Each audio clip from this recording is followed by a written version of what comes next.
On the morning of the 19th of September, a major earthquake struck Mexico, with Mexico City itself suffering particularly badly with structural damage and collapsed buildings. To this day, the death toll is disputed. 5,000 bodies were recovered from the debris, but the National Seismological Survey estimates 45,000 deaths all told. The citizens of Mexico City sprung into action, organising themselves to provide food, shelter and other aid to those needing it, but the government's response was harshly criticised. At SeaWorld in Orlando, Florida, Kalina was born, the first orca to survive more than a few days after being born in captivity. She began performing the following year alongside her mother, and moved several times to SeaWorld locations in Ohio, San Diego and San Antonio before returning to Florida in 1994, by which time she'd already had a calf of her own, at the very young age of 7. Kalina died in 2010 at the age of 25 as a mother of 4. In South London, the Metropolitan Police raided the house of Dorothy Cherry Gross, the mother of 21-year-old Michael, who'd spent most of his life on the wrong side of the law and in and out of the care system. During the raid, Mrs. Gross was shot and seriously injured, left permanently paralysed from the waist down. News of the raid, and rumours that Cherry had been killed, spread rapidly in a largely black area still hostile to the largely white Met Police following the 1981 Brixton riots, and soon there was another round of running street battles between police and local residents, which soon spread to many of the same areas that had been trouble spots 4 years earlier: Peckham, Toxteth and Liverpool, as well as the Broadwater Farm estate in Tottenham, North London. These riots were sparked by the death of 49-year-old Cynthia Jarrett during a police raid on her flat.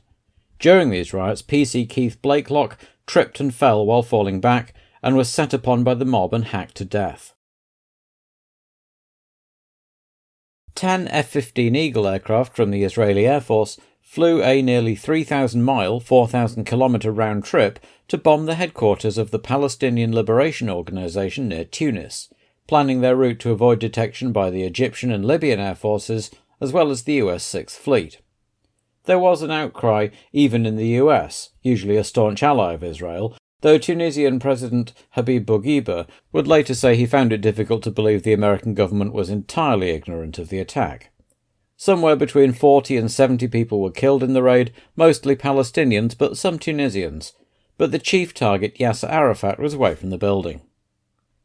Brands Hatch had proved in 1983 that it was able to put on a good race at short notice, when it hosted the first revived European Grand Prix, and once again John Webb's circuit was the beneficiary of the seemingly doomed attempts to stage a race in New York City, as well as this year's equally unsuccessful idea for a street race in Rome. And so the teams returned to the Kent circuit once more to finish off the European season at the European Grand Prix, and perhaps also decide the driver's title. With Prost's 5 wins to Alboreto's 2, a tie on points would hand the title to the Frenchman, so with just 2 points more than Alboreto here, Prost would seal the title, even if he didn't finish the last 2 races and Alboreto won both of them. But even a rather dejected Michele agreed that that was pretty unlikely on current form. But most of the British fans at Brands Hatch were less concerned about the title race and more about Alain Prost's temporary teammate, because with Niki Lauda still nursing his wrist, John Watson had been entered in the Austrian's place, and thus finally got to wear the number 1 on his car after coming close to the title in 1982. Some suggested that the choice of Watty over giving a younger driver such as test driver Johnny Dumfries a chance was because Dennis or Marlborough or both felt guilty about the unceremonious way Watty had been dropped at the end of 1983, but the crowds were pleased to see the Northern Irishman back nonetheless. Of course, the other driver the fans were all here to see was Nigel Mansell, who was finally beginning to look like a potential race winner as the Williams car improved, but was still nursing a torn muscle in his chest from wrestling a car with a broken steering wheel in practice in Spa. There was a new face in the paddock too. Even though Martin Brundle had demolished one of the only 3 available Tyrrells in testing earlier in the week, Uncle Ken decided for his home race to take a chance on running 2 cars and gave a debut to Italian driver Ivan Capelli. The young Italian had been racing karts in 1978 before going straight into Formula 3 the following year in a privately entered March. Another year on, and Capelli joined the Coloni team and swept the Italian F3 series with 9 wins, which took him into European F3, still with Enzo Coloni in his squad. He won that series too, despite some controversy over the legality of the team's cars. In 1985, Capelli moved into the new Formula 3000 series, moving to Genoa Racing, who were another user of March chassis. After winning a race in his inaugural season at this level, Capelli was called up by Ken Tyrrell to replace Stefan Beloff at the last few races of the year. Meanwhile, the F1 news and rumour mill ground ever onwards. Ligier had also announced that they would be boycotting the South African race, while Ayrton Senna had initially said he would race, but the Brazilian government had recently adopted sanctions on South Africa, and now he said he wouldn't. The Haas-Lola team, back after their enforced absence in Belgium, had announced Patrick Tambay as Alan Jones's teammate for 1986, and Ram's chief sponsor Skull Bandit Chewing Tobacco had had enough and ended their sponsorship, leaving the little team facing uncertain times. They announced that Brands would be their last race for the season, as they skipped the two expensive flyaway races to regroup for next year. Derek Warwick, meanwhile, had been seen testing for Lotus and was a hot tip to take De Angelis' place as Senna's teammate for 1986, which would be a strong lineup indeed. Despite this being England in October, the weather was glorious as practice and qualifying got underway, and Friday and Saturday saw a ding-dong battle for pole between the two Brazilians, Senna and Piquet, demolishing the old qualifying lap record in the process. The speed trap on the flat-out approach to Hawthorne Bend, meanwhile, clocked Mansell the fastest at 196.5 miles an hour, with Rosberg close behind. When the dust had settled, it was Ayrton Senna who once again had pole position, 6th of the year, 0.313 seconds ahead of Piquet, with Williams boys on road 2. Philippe Streff was an excellent 5th place in just his 4th Grand Prix, ahead of Prost, with Sierra and Warwick on row 4 and De Angelis and Lafitte on row 5. As for the Ferraris, 13th for Johansson and 15th for Alboreto was the best they could do. A rusty Watson in his first go at a turbo car was 21st, new boy Capelli 24th, and with 27 drivers in the mix, the odd one out was Hub Rottengatter, missing out by just 0.352 seconds from Martini. The pre-race entertainment began at lunchtime for a huge crowd, but the sunny day was marred by tragedy as Stephen Langton lost control of his 1955 Connaught during the historic race. He was thrown clear of the car, but was hit by another car and killed. But the F1 circus can't be held up, and the teams took to the grid for the main event. The weather was bright but cold, and several teams had copied Lotus's innovation of electric blankets to warm their tyres before the race, notably Brabham, whose Pirellis seemed to take longer than the Goodyears to get up to temperature. Prost seemed relaxed and confident, as well he might in the situation, and on previous form would probably be driving conservatively and just concentrating on finishing and picking up those vital points. He couldn't lose the title here, but he could win it. As they reformed after the parade lap, it looked as though the start might have to be aborted as Piquet stopped rather short of his marker, and it probably should have been, as Keke Rosberg was left with nowhere to go and was very slow away from the start, with Prost fishtailing onto the grass to avoid him.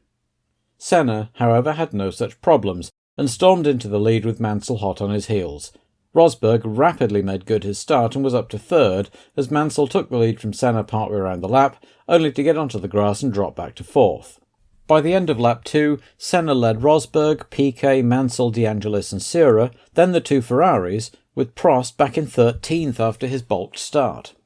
Warwick was in the pits already to retire with a fuel injection problem, joining Martini, who had already binned his Minardi into the barriers. The lead three were racing nose to tail, with Mansell just a couple of car lengths back, and the four of them were rapidly leaving De Angelis behind, while Prost had fought back up to 9th and was bearing down on 8th placed Alboreto. On lap 7, Rosberg made a slightly ambitious move at Surtees and was tipped into a spin, which then collected Nelson Piquet's Brabham. The Finn kept his car running and trundled back to the pits with a flat tyre, but Piquet was motionless on the track, though thankfully off the racing line. Rosberg's stop was a very long one as the team checked the car over for damage, and he emerged onto the track just in front of Ayrton Senna, who had Mansell behind him. On cold tyres, Rosberg was holding Senna up, which allowed Mansell to catch right up to the Lotus and get past just short of the yellow flag area where Piquet's Brabham was being retrieved. Rosberg was still ahead of both, and moved over for his teammate only to cut back in front of Senna, and began overtly blocking the Lotus. Possibly out of team solidarity, but more likely because he felt Senna had shut the door on him earlier. After half a lap with Mansell receding into the distance, Senna evidently decided that he wasn't going to be able to catch the more powerful Honda-powered car and dropped back to avoid an accident with Rosberg. All of which meant that on lap 11 the order was Mansell, Senna, De Angelis, Johansson, Seurer and Prost, who'd got past Alboreto off-screen while the Mansell-Senna-Rosberg drama was going on. Mansell had allowed Rosberg to go back ahead and unlap himself as the Finn began the process of catching up, while Alboreto found himself under attack from Martin Brundle's Tyrrell and decided to come in for new tyres to see if that would help. Seurer had moved up ahead of Johansson, who now had Prost on his tail, but Alain's quest for the championship was about to be made much easier as the other Ferrari burst into flames in a spectacular manner. Alboreto apparently didn't notice, continued round to the pits and pulled in, but the way he pointed at the smoke and flames as he cruised down the pit lane, then stood up in the cockpit and steered the car to the Ferrari garage, suggested it was more of an emotional display of frustration with the way his season had quite literally gone up in smoke in the last few races. Back on track, Prost was sandwiched between Johansson, whose left rear tyre was already rather grained, and Jacques Lafitte, who was finding his Ligier going great guns for once. The 41-year-old veteran's title challenges of 1980 and 81 seemed a long time ago now. He was still hungry though, and was harrying Prost for 6th place. Taking it put Prost out of the points, and Lafitte then breezed past Johansson into 5th place to boot. Between 4th place Seurer and now 5th place Lafitte, the Pirelli tyres were evidently working well and benefiting these two popular drivers. Prost wasn't too worried though, aware that Alboreto was out, and happy enough to await developments, with over 2/3 of the race still to run. On lap 19 of 75 then, Mansell led Senna by nearly 10 seconds, with De Angelis closing in about 3 seconds behind his teammate. Seurer was hot on De Angelis' heels, with Lafitte, Johansson and Prost about 6 seconds behind the pair of them. Seurer took 3rd from De Angelis on lap 20 to go up into the podium positions, just as Lafitte put up the fastest lap. Seurer rapidly caught Senna, while Lafitte followed through past De Angelis. At the rate they were going, a surprise win for the Swiss driver might even be on the cards. All of which was great for Mansell, who was pulling away as his pursuers took time off each other. Johansson in his turn was doing sterling work in the other Ferrari in keeping Prost behind him. The Constructors' Championship was still very much alive, and if Ferrari could put more points on the board than McLaren, it would certainly help matters. The two of them were bearing down on De Angelis, as Seurer went up ahead of Senna into 2nd place, as the race reached half distance, and once again Lafitte followed through, dropping Senna from 2nd to 4th within the space of a lap, and shortly afterwards they all lapped 14th place John Watson. Rosberg had also been charging, was now up into 10th, with Straff and Brundle ahead of him, and Martin moved up a place when Prost put in for new tyres, which took a long 16.9 seconds as the front right wheel nut stuck. So even though Alboreto was long gone, it looked like Prost would have to wait a little longer to confirm his title. Johansson meanwhile moved ahead of a fading De Angelis into 5th, and Brundle's Tyrrell had sprung a water leak and he trailed in from 7th to retire, disappointed no doubt, but hopefully encouraged by the performance of his car. He was joined a couple of laps later by his young teammate, who had acquitted himself well on the tricky circuit until he lost the back end and ended up in the barriers. On lap 42, Prost broke the race lap record that had been set in 1980 by Didier Pironi in a ground effect Ligier as he set about recovering from his slow stop, then again the next lap. Lafitte's tyres were starting to fade now and Senna made his way back past, so Jacques came in to change his boots, which put Prost up into 6th place and the points. Just one more would do it. In possession of the final point at the moment was Elio De Angelis, who'd been rather anonymous in the race so far, and Prost on fresh tyres quickly caught up, arriving as De Angelis approached to lap John Watson, in the other McLaren. Watty was too much of a class act to deliberately hold up the Lotus, but he did hold him up nonetheless, and at the start of the lap Prost managed to box De Angelis in behind his teammate and slingshot past both of them into 5th. 5th became 4th when Johansson dropped out with a flat battery, while Rosberg had now moved up into 6th place, and Lafitte's fine race was run with a Renault failure. A few laps later, it was the other charger's turn as Marc Seurer's turbo exploded. Bitter disappointment for the Swiss driver, who'd looked nailed on for his first podium visit, but all of which promoted Senna back up to 2nd and Prost now to 3rd. Prost himself, meanwhile, had got stuck behind Patrese Alpha and been unable to get away from De Angelis. Ricciardo was having his own private battle with Boutsen and Struff, so there were a lot of cars just in front of Prost. Soon, Alain had a different car in his mirror as a charging Rosberg had passed De Angelis and was now right behind the McLaren.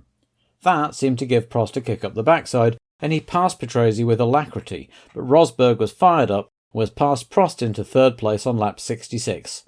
Just 9 more laps now, though, stood between Prost and the world title he had missed out on so often. All this time, Nigel Mansell had been driving seemingly untroubled in the lead, giving the lie to the received wisdom that he was a driver who cracked under the pressure of leading a race, or that he was still just error-prone. For those last 9 laps, both Mansell and Prost will have had their hearts in their mouths, hearing every slight noise in the car, but both were delighted to see the checkered flag wave. Nigel Mansell had his first race win, and the first Grand Prix win for a British driver since John Watson at Long Beach in 1983. And the first time since 1981 that Williams had won more than one race in a season. Perhaps even happier, though, was Alain Prost, finishing in his lowest position all year, but finally becoming France's first Formula One champion, after missing out at the last race of the season in 1981, 83 and 84, and at the penultimate race in 1982. Of the rest, Senna came in second and Rosberg third, with De Angelis and Boutsen making up the final points places. John Watson finished 7th, completing his trademark burn from the stern to pip Struff to the place in the last couple of laps, but the crowd only had eyes for Mansell and Frank Williams, who joined his drivers on the podium to receive the trophy for winning constructor. An exhausted Nigel Mansell looked in a daze on the podium and would sleep soundly tonight, while Prost hung around on the podium with no official presentation, but a bottle of champagne to spray once the trophies had been dished out. Alain Prost, many congratulations. How does it feel? I feel well. I can't feel very happy because it's too soon, and everything was going so bad at the beginning and so well at the end. I never felt very bad in the car because I knew that Alboreto was not very quick. But honestly, I'm very happy to finish the championship here, because especially with this place, and because I had a lot of pressure the last 2 or 3 years at the end of the championship, and I want to go to the last 2 races very quiet, and I want to win. Now I want to win a race. What does it mean to you to be the first Frenchman ever to win the Grand Prix World Championship, a country that gave us the name Grand Prix? I know that it is very important for the French people, but I think for me it's important to win a championship. I don't care too much if I'm French or not. I think I'm not too nationalist, it's a shame, but I'm very happy for them anyway, because if the problem is if I'm world champion, it's because of my English team and all the things. I don't want to be to concentrate on one country, because I am world champion. It's all the world is mine. It's not only one country. You were been kind enough to mention the team. What is the secret of McLaren winning 2 world championships in 2 consecutive years? I think we have. It's difficult to tell. I don't think we have maybe the best car or the best engine. It's difficult to tell that. I think we have the best compromise for sure, because the chassis is very good, the engine is very good. We have a good combination of both. We don't use too much tires. And we have a good politic in the team. We don't change too many things every race, and we have a good reliability. And I think that makes I finish almost every race at the moment, and it's very important. And how are you going to celebrate tonight? A championship like that, I'm waiting for a long time. I don't want to be completely crazy one day. I think it's very important for me to celebrate with my friends, but I think the problem is I'm going to have a lot of work in France, and I think I'm going to feel much better after 2 or 3 days, or maybe 1 week, and I will celebrate not only one time. Alan, congratulations, superb tactical race, and thank you for winning here at Brands Hatch, where you have so many fans. My heart always reaches out to Alain Prost on an occasion like this, when you remember that he's speaking in a foreign language. He had to come over here and learn to speak English, but the man of the race, quite apart from Alain Prost, was of course the winner. Here he is, Nigel Mansell, very good. Nigel Mansell, at the beginning of the race you said you could win this one, your 72nd race for Britain, and you've done it. How does it feel? Fantastic.